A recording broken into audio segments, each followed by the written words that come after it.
Time now for Sid Sixero. This is where I get 60 seconds to talk about anything. Here's what's on my mind this morning. Soccer teams in England, right from the start of the George Floyd protests last year, would take a knee before games in support of said protests. They still do. In fact, England's Euro 2020 team, prior to kickoff just this past Sunday at home against Croatia, took a knee.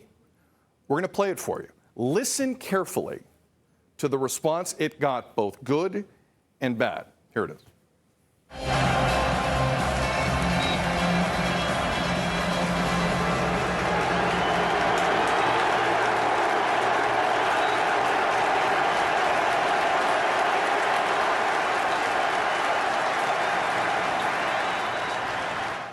So there were some cheers, but also a lot of boos, and the boos concern me, obviously.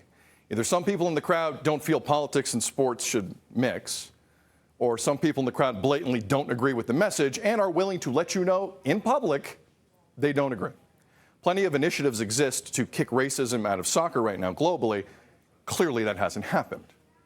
And prior to England's game today against Scotland, the plan is to kneel once again. Good. It's needed.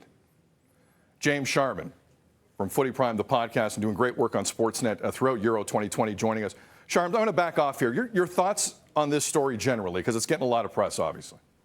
It is. Well, I mean, the kneel has gone from about 5 seconds to 1 second because of this issue. People are overthinking this, Sid. I agree with you. This is not political.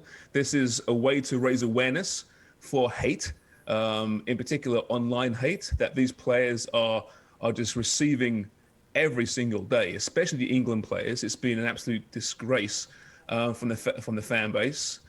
So it's not political, as simple as that. Now, Scotland is saying they'll do the same thing. They will, in solidarity, kneel with England today. They prior to the time said they wouldn't do that, but their concern is that the action is just now diluted. It's not helping because there is still hate online, still hate in the game, unfortunately. But listen, I mean, there are players in the England team that receive it, like I said, every single day. Raheem Sterling received an MBE this past weekend for his work in the anti-discriminatory, anti-racism movement. So I think he knows a bit more than most of us. So yeah. I'm fine with it. I say keep going. And kids like Marcus Rashford have done incredible things in terms of getting kids fed through school, underprivileged kids. He gets stuff on. The online element to this, I didn't mention it, James. Thank you for mentioning it.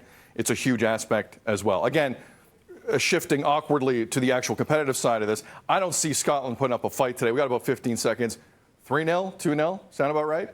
Well, there'll be a fight because it's Scotland and they don't like England. But yeah, I'm thinking 2 goals at least it should be. If not, then England have given themselves a good shake, look in the mirror and figure out why that is, because they are the better team, as simple as that, Sid. Apologies to my family in Scotland.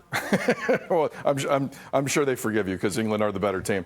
Again, another interesting day at Euro 2020. James Sharman, Footy Prime The Podcast, and he's doing great work with Sportsnet throughout the month. Check him out on Tim and Friends most days on Sportsnet, 5 p.m. Eastern, 2 p.m. Pacific. Enjoy it, Mr. Sharman. Have a great weekend. Take care. Thanks, mate. Take care. All right, we're going to take another break here on Breakfast Television. You sound off with myself, Melanie Ng, and you. And we specifically, if you have a general thought, we welcome it. But we specifically want to hear from anyone who has taken AstraZeneca. 1 of the 2 million people in this country have taken it. If you have taken it, do you now regret it after the announcement yesterday that mRNA is the preferred second dose? 1-866-267-3797. Feedback at breakfasttelevision.ca, at Breakfast TV on Twitter, 24/7. Good morning, Toronto, 6:44. You're watching BT.